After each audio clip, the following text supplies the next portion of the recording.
thought Cam Ward played better against the Falcons, but the Tennessee Titans were ugly in Atlanta. I'll break it down on today's edition of Locked On Titans.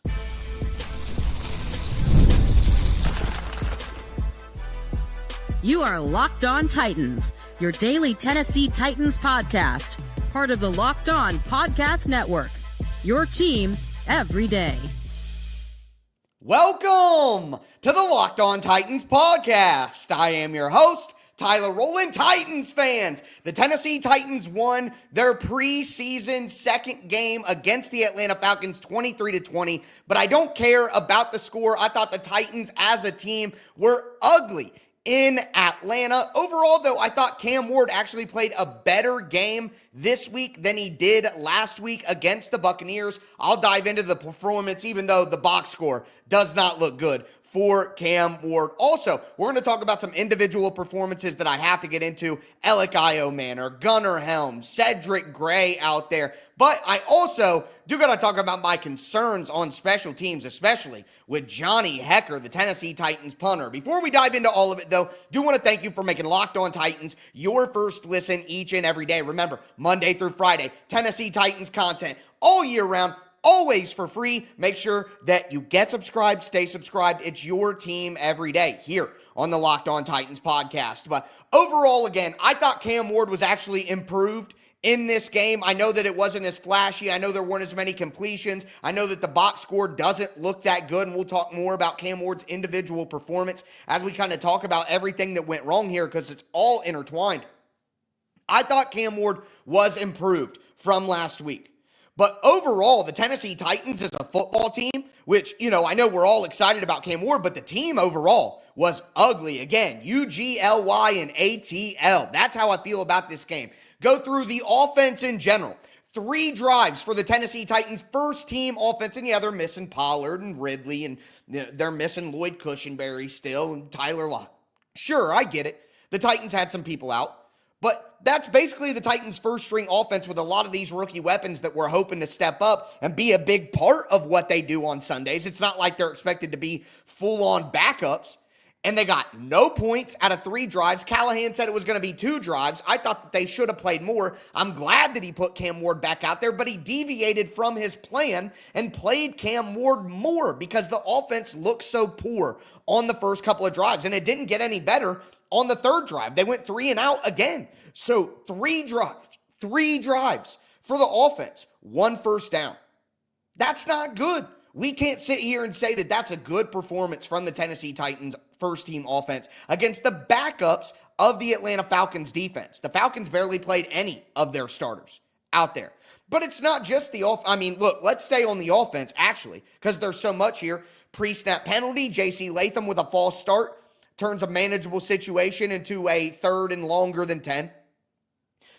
Drops from the wide receivers. We talk about the offense. Again, I thought Cam Ward played better. How could Cam Ward play better than last week when his stat line looks like it does? Well, it's because his wide receivers. There was another miscommunication. There was a drop. Cam Ward had 1 bad throw, and it was the out route to Elic Ayomanor, I think the first play of the 3rd drive.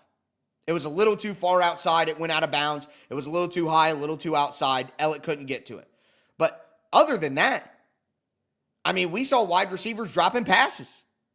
And Van Jefferson, for a second week in a row, that dot that Cam Ward threw to Van Jefferson on 2nd and 13 on the second drive, unbelievable. Or it was the first drive. Yeah, it was the first drive. Unbelievable throw. Ridiculous. And Van Jefferson, as we've seen him do in 2 preseason games, there were people in the media trying to gas you up on Van Jefferson before the season. I never bought it. I thought Ayomanor would be able to overcome him eventually and pretty quickly as well. But again, it's not one thing. I know that you could attack one thing and say, "Oh, Tyler, I don't think you're right about one thing." But the offense had no points, 1 first down. We saw wide receiver drops. We saw pre-snap penalties. We saw another holding call this week after seeing a holding call last week. So just like 2024, that's what the offense looked like. Drives stalling out because of penalties and negative plays, even when Cam Ward's doing good things. Someone's letting him down because Van Jefferson is a starting wide receiver on this football team. You know what I mean? And there were penalties on defense. we can talk about the defense. The first team defense, I know they're missing some guys out there too. They didn't play everybody out there. T'Vondre Sweat wasn't out there. Jeffrey Simmons wasn't out there, obviously. Their best player. Still no L'Jarius Sneed, but at this point, can we even act like that's like going to change? I don't know. But although they didn't give up any points, the Titans defense gave up 2 first downs in a row to the backups and some third-string guys for the Atlanta Falcons. I mean, their third-string quarterback was in. It wasn't even Kirk Cousins. It wasn't Michael Penix. Their third-string quarterback was out there making some moves, and eventually Cedric Gray makes a big-time play and gets that sack to knock him back and end things. But, man, for a second there, I'm like, is the Atlanta Falcons third-string quarterback marching down on the Titans' first-string defense?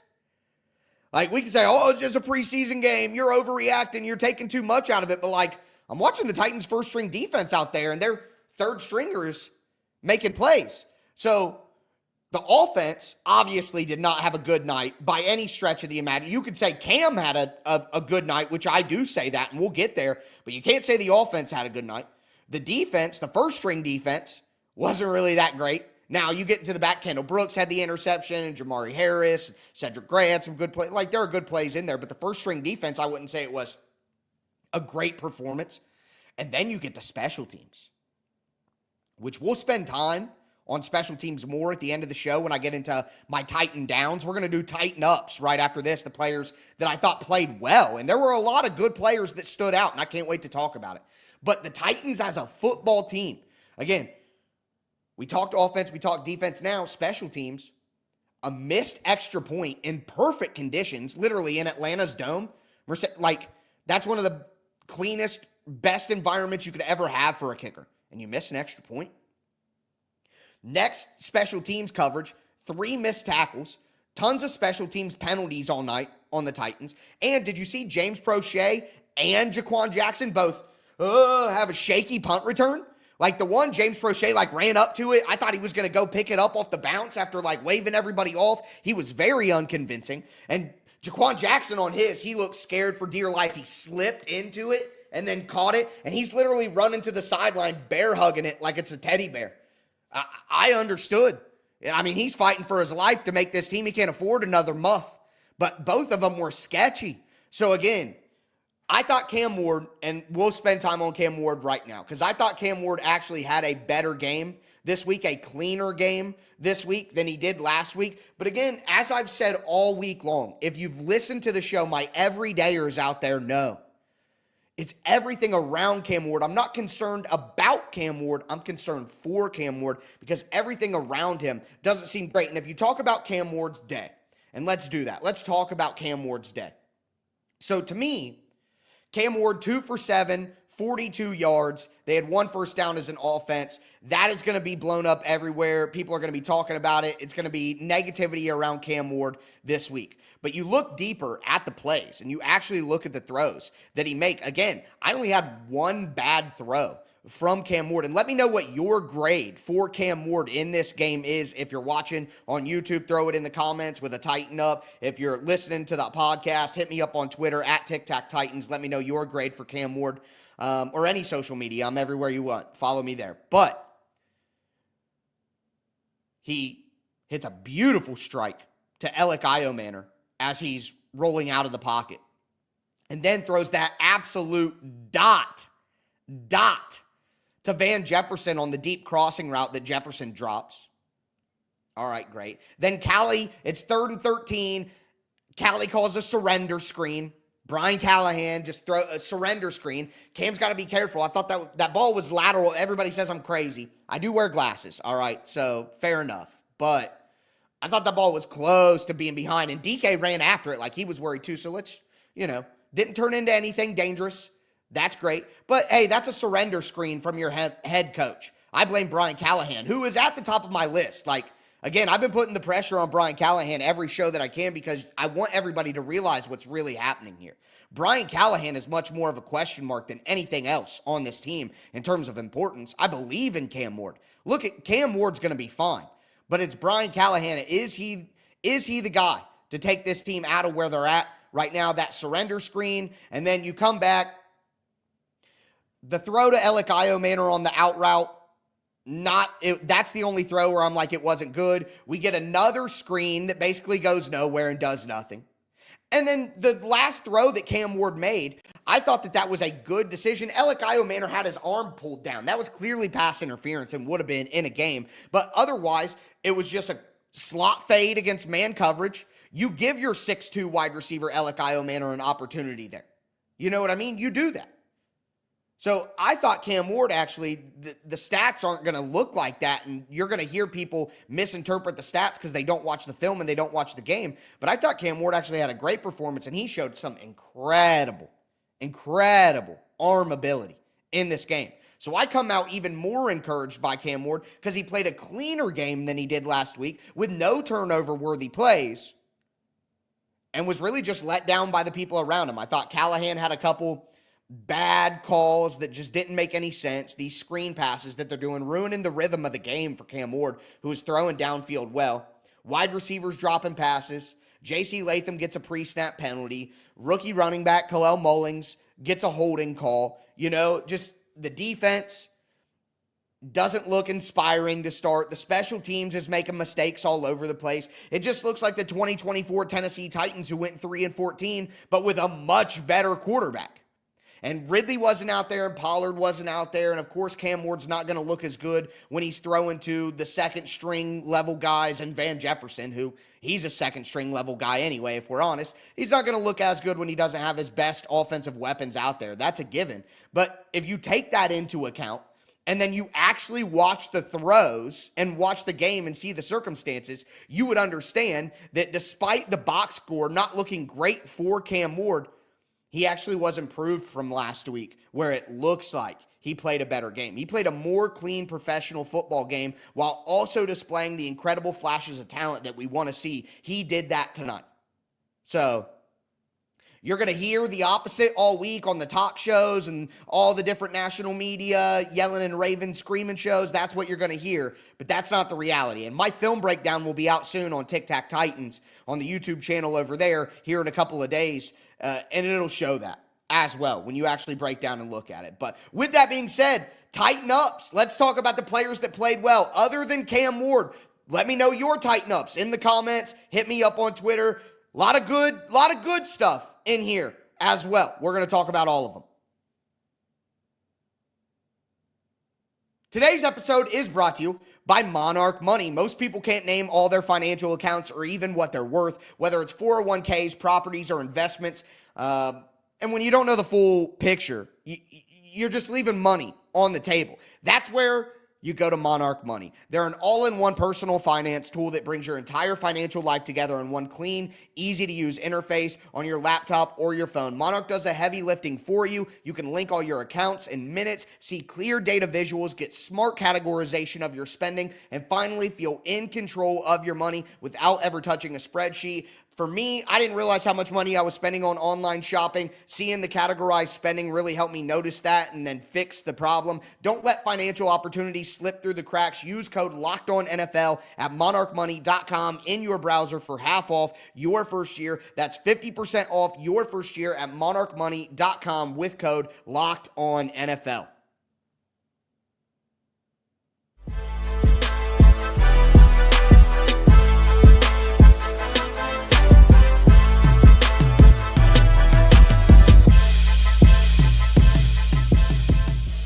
Titans fans, let's continue today's recap of the Tennessee Titans preseason win against the Atlanta Falcons. Again, Cam Ward, I thought, was better in this game than he was last week, but everything around him was very, very ugly in Atlanta. And we talked about the game. Go back to the joint practices. The Titans had a little bit better showing on the second joint practice, but they got blasted in the first one and probably lost a little bit in the second one in terms of performance. So just ugly in Atlanta not only covers the game, it covers the entire week for the Titans. And the overall point for me is the team isn't ready, and I put that squarely on Brian Callahan, even if Cam Ward is much improved from what they saw last year. But let's talk about some tighten-ups. Let's talk about some players that did impress in this game. And I'm going to put Elic Ayomanor in there as the first guy that we're going to discuss. And I feel like we got the entire Elic Ayomanor experience tonight. Like, this is what it's going to be like for him early on, and I think it is a sobering reminder to Titans fans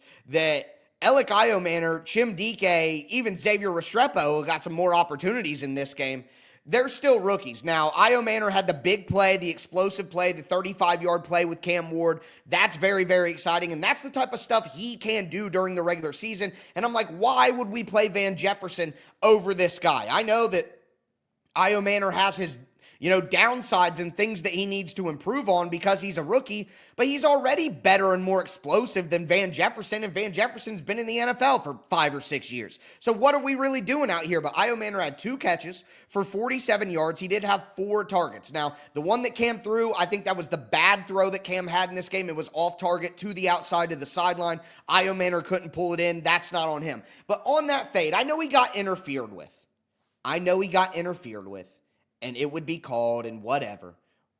But sometimes it might not get called. And I want to see big-bodied Elic Ayomanor fight through that contact and make a better attempt on the ball. All right, I know I'm nitpicking. Grumpy old Uncle Ty, always nitpicking on the team. I get it, but I'm just saying. And the reality is, during the week of practice, during the joint practices, one of the complaints about Ayomanor that was noted by multiple reporters, and I saw even Falcons people mentioning this, is that Ayomanor needs to do a better job of going at the ball, of attacking the ball for his quarterback. That on the tip-up interception that Cam Ward had on at the end of the last day, where A.J. Terrell was able to knock it up in the air real high and Jesse Bates was able to intercept it. On that, Ayomanor was running the slant, and there's some conversation that maybe he could go back to the ball a little bit better. Maybe he could attack the football in the air a little bit better. And honestly, coming out of college, he was great in contested catch situations, but you wanted to see him be much more consistent with that and utilize his physical tools even more. And hey, he's a rookie. I'm not saying he can't. I'm just saying we need to have patience. And when I talk about my expectations for the team and my concern about everything around Cam Ward, yeah, I'm excited about the rookie wide receivers, but they're rookie wide receivers. And they're going to go through their ups and downs till they can improve and blossom into the players that they need to be. So it's about tempering expectations, not being a hater or being negative or anything. It's just being realistic with what we've seen so far. Yeah, coming into training camp, hype can be at 10. But as we see real football and we get real reports about practice, and then we see these preseason games and we get our own eyes on the play, that's when you bring your hype back down to realistic levels based on the information that you're actually able to collect. So that's how I feel about Elic Ayomanor. Very, very excited about what he can be, and he should be starting over Van Jefferson already, like right away. But it doesn't mean that he's going to be A.J. Brown right out of the gate, folks. I know that's what we want, but that can't be the expectation here, okay? Now, I also want to say Cedric Gray. Cedric, I thought he was really solid in this game. And for him to get the start in this game, Cedric Gray started next to Cody Barton with the first-team defense and then stayed in and got more snaps. But for Cedric Gray to get a huge sack on a blitz, man, he fired into the backfield like a bullet, blew up the running back, and took down the quarterback with a little help from Carlos Watkins, number 96, on the defensive line. But I thought Cedric Gray made plays out there. He had a couple of good plays towards the end of the game against Tampa Bay, got his opportunity this week to run with the first team and looked like he took advantage of it out there. He should have had an interception if not for a Titans defensive penalty that caused offsetting penalties where the offense had one too. There we go, back to what I said in the first segment about the rest of the team. You know what I mean? But I thought overall he had a pretty good day. I thought Cedric Gray was active out there, and he led the team in tackles with 7. They gave him a half a sack on that. Had a tackle for loss as well in there. I thought it was a pretty good day for Cedric Gray, especially getting the opportunity to finally pass up James Williams and maybe take that spot away from him at this point in camp, to have this performance in a preseason game where, they're being judged. Good stuff from Cedric Gray. And then Nightmare on Helm Street, Gunnar Kruger, Nightmare on Helm Street with an incredible catch. An incredible touchdown catch for 25 yards. Helm caught all 4 targets, had 4 catches for 48 yards, had that huge touchdown from Brandon Allen on an incredible And listen, if you've been watching my film breakdowns on the Tic Tac Titans YouTube channel, you would know that Gunnar Helm is a freak in contested catch situations. And I have been saying that based on what I think Cam Ward is going to be as a player, as a gunslinger, Cam Ward may not be the most pinpoint accurate guy to ever live. He may be running out of the pocket and throwing cross-bodied and low arm angles, and it may be a little here instead of here, and it may be a little outside of your frame. And the Titans are going to need big-bodied targets who can win outside of their frame and have big catch radiuses. And Gunnar Helm was arguably the best tight end coming out of college this year in contested catch situations. I don't have the data right in front of me on contested catch success rate of college tight ends from last year. Sorry, folks, I can't remember every piece of data I see off the top of my head, but I can tell you with some confidence that Gunnar Helm's probably close to the top. And seeing him replicate that once again and seeing that in the joint practices, the Titans have released the footage of Cam Ward hitting Gunnar Helm on the seam last week. Like, Gunnar Helm is, I keep saying it, tight end one, tight end one, tight end one. I've been saying it since he was drafted. The versatility that he displays, and then his skill set fitting so perfectly with Cam Ward's style, it makes sense that he's going to get the most snaps of any Titans tight end this year. And I'm going to continue saying that that's the way that it's going to work out. It may not start that way, but holler at me in Week 18. Moving forward, on the offensive side, we got a Xavier Restrepo sighting. 2 catches, 18 yards. Both his targets, he caught him. I thought he made a really, really good move on the one that he caught on the right sideline where he did a little out route, caught it, made a move, little wiggle, got upfield, down the sideline. I'm telling you guys, I know why the Titans coaches are going to do what they're going to do. I know. Restrepo isn't going to be a very good returner. Didn't look like they're going to give him any real opportunities doing that, and they haven't so far. And then he's too little to be good on special teams coverage units. That's just not going to be something, they're looking for the Kalel Mullings, 6'2", 220 pounds who run 4.4s. That's what they want on their special teams coverage units. They don't want, 5'10", 4.7 speed on coverage units. It just doesn't make sense. He's just not going to do that. But Xavier Restrepo is going to make plays in the game. He's going to make plays. He's a gamer. And if they let him go, someone is going to pick him up, and he's going to make plays. No, I don't think he's going to be Amon-Ra St. Brown and turn into a certified starter. But he's going to be a good depth wide receiver for some team, and I want it to be the Titans. All right? Don't make the mistake of overvaluing special teams to the point that you let a guy that can really help your offense go out. Because I'm not convinced that Chim Dike can be a really good slot this year. And I'm not convinced that Tyler Lockett is a really good player anymore either. So it would be a mistake to let Restrepo go because he can't tackle people on kickoffs. I'm telling you. I just don't want to see it happen. Good game for him. I thought Prochet, despite the shaky punt return, had some good plays out there as well. He continues to fight, and that's going to be the battle for Xavier Restrepo, likely, is Prochet. But Prochet had 3 catches for 35 yards, did not play poorly, and although he had a shaky return, he's probably the most reliable returner that the Titans are going to have right now, so I got to give him some tighten-ups. On the defensive side of the ball, to cap things off here, Marcus Harris had a nice PBU where he recovered on a deep pass where he got beat. Bag pass by the Falcons quarterback on that one. But nonetheless, good job. I thought Marcus Harris had a couple of plays in the game. They need him to step up and be a decent player ASAP. Kendall Brooks, I got to give Kendall Brooks some credit, not only because he got that pick 6, man, he baited that pick. He knew exactly what they were running and baited that, and you could see him break on it. Like a predator seeing a hyena start to limp or something like that. Like, they're on it. And he was just right there, knew it right away, tracked it all along and had it. Kendall Brooks looks nasty out there in the 33 jersey. With the bands and everything, he just looks good. I mean, let him be safety 6, safety 5, whatever. He looks awesome out there. Finally, Jamari Harris, the undrafted free agent outside corner from Iowa, got an interception in the game. Got to give him credit. And my notes, I do want to put in here. I have this in my notes.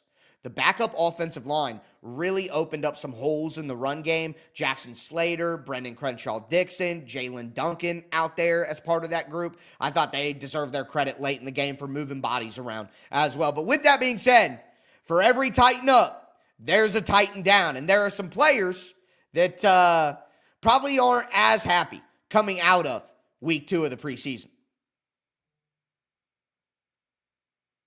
Today's episode is brought to you by Yahoo Fantasy. It's the best time of the year.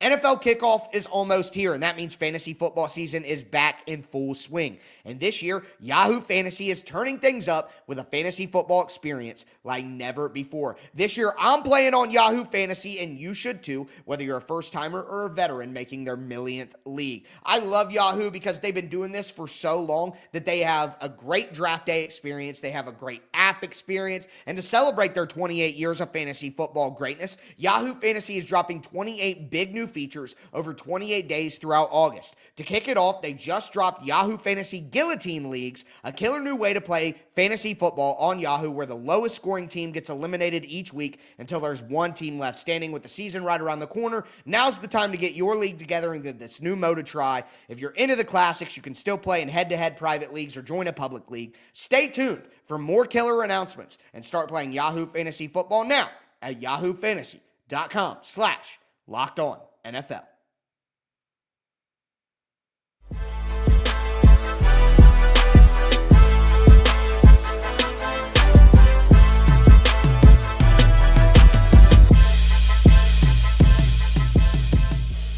Titans fans, let's cap off today's edition of the Locked On Titans podcast, recapping the Tennessee Titans 23-20 win over the Atlanta Falcons, preseason week 2. I don't care about the score. The Titans were ugly this week in Atlanta from the joint practices all the way to the game. Cam Ward was improved.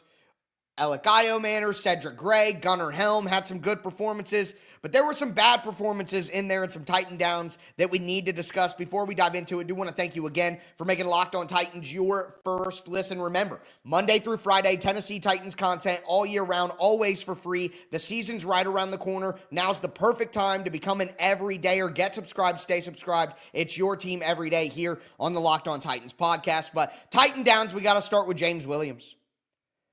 I mean, every beat reporter, all our conversations on here, watching the preseason games, looking at the lineups and joint practices and things like that, it had been James Williams as the starting linebacker next to Cody Barton since mandatory minicamp.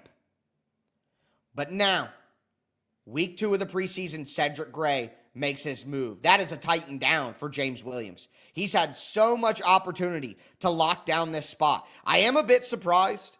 I didn't think that Cedric Gray played all that well in the preseason game last week. We don't know perfectly how he's playing in practice all the time. I'm a bit surprised that he's done enough to leap James Williams, but nonetheless, that means Williams likely had a bad week of practice, and that means that they probably didn't like what they saw from James Williams last week on the film against the Tampa Bay Buccaneers. So no way around it. If you get your spot taken, and we'll see what the Titans go to this week, maybe it was just a fairness thing. Hey, we're going to let Cedric Gray run with the ones this week. We're going to let him get the start in the preseason game. Now, Cedric Gray played pretty well in this game. Got to go back and watch the tape to know for sure, but that's how I felt coming out of the TV copy.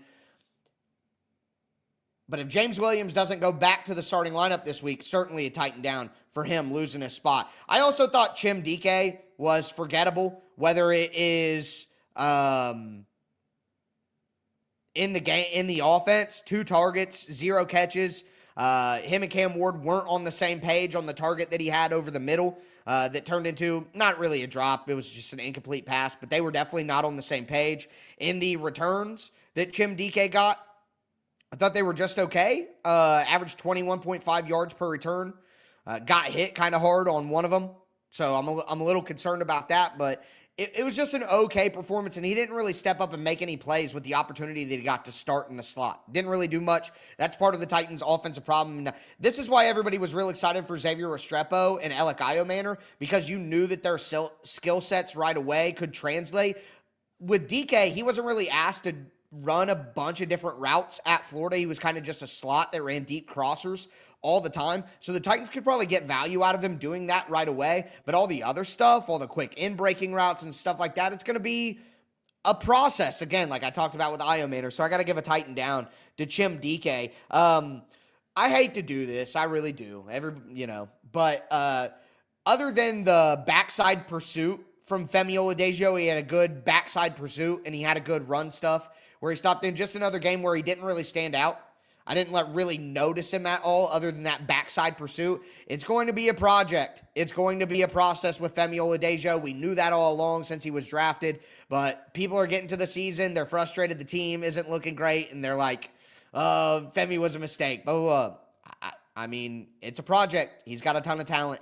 You just got to, out there, I'm seeing him out there. He's like getting into offensive linemen and kind of stumbling forward. Not only is he a project, but it's a totally new position for Femi. Like, I knew it was going to take some time for him. We got great reports coming out of camp that he was ahead of the curve and doing this. Brian Callahan said he was ahead of the curve.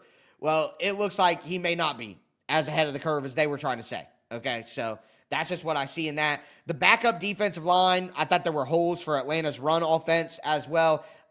People seem to be super excited about Cam Horsley, Isaiah Rakes, Timmy Horn, James Lynch, the backup interior defensive line. I don't understand why. I don't really see it. I know Horsley had a good pass rush snap last week. He did some good things in that realm, but I haven't been very impressed, and I think that's a spot where the Titans will certainly look. Somebody tagged me, or I saw a tweet that said on the Tennessee Titans version of the broadcast, Mike Borgonzi, Titans general manager, said that when he was in Kansas City and they had the number one waiver claim, they claimed 7 players after roster cutdowns. So I'm just telling you, folks, I'm going to do a roster prediction soon, and we can have like certain little roster conversations where I think they might churn the roster, but running back, tight end, offensive line is always a candidate. Wide receiver, clearly. If Tajay Spears is hurt, did I already say running back? I'm saying running back again. The interior defensive line. They're searching for linebackers. They just claimed Brian Asamoah. They're obviously going to consider some veterans at cornerback because one of my other Titan downs is Amani Oruwariye. He got smoked on a 52-yarder. He has not been good, and he's 29 years old, a veteran player. He's not going to be around for very long. So the Titans would definitely look at cornerbacks as well. And we know edge is in there. So the Titans, there are more positions on the Titans than not. I think quarterback, I know you guys think I'm crazy, but quarterback and safety are the only positions where I would say the Titans don't need to do massive churn and use a waiver. Like, they could claim 7 or 8 different guys. That's how bad I think the roster is right now, is they could do that. And speaking of bad, our final Titan downs, what is going on with special teams? Joey Sly misses an extra point. Johnny Hekker has looked terrible. He's shanking in practice. Bad punts all throughout practice. What was that second punt that he had? That was not good. The Titans let Ryan Stonehouse go because Bones Fossil, one of the best special teams coaches in the entire NFL, maybe the best, because Bones Fossil wanted to bring in his own guys. I thought Hekker got better in the game. He had to punt 6 times, but some of them just scare me, and I expect more consistent. The reason that you have an old guy like Johnny Hekker, who's 35, is because you get consistency and you know what you're going to get. It's the reason the Titans had Nick Folk at kicker for multiple years, even though he's, 39, 40, 41, because they could count on what they were getting from him, no matter what. And there at the end, Folk was even hitting some 50-yarders. He hit a 51, he hit a 53, I think, there at the end. So you went from a punter that you thought you couldn't rely on and a kicker you thought you couldn't rely on anymore, who actually look like they might be more reliable than what you have right now early in the preseason. Now, Sly has been pretty good in training camp. He missed an extra point in perfect conditions, though. That is concerning. But Hekker has been concerning for quite some time now. And that is, the Titans cannot afford for the special teams to be bad this year. They can't. And it goes back to the way I started the podcast. The Titans were ugly this week. And I'm just, again, throughout this week, the realization has set in for me. I hate to be pessimistic or whatever. I just try to be realistic. That a lot of the parts of this team just do not look ready for week 1. And the most valuable parts of training camp, the joint practices with other teams, those are done now. And this is where we're at.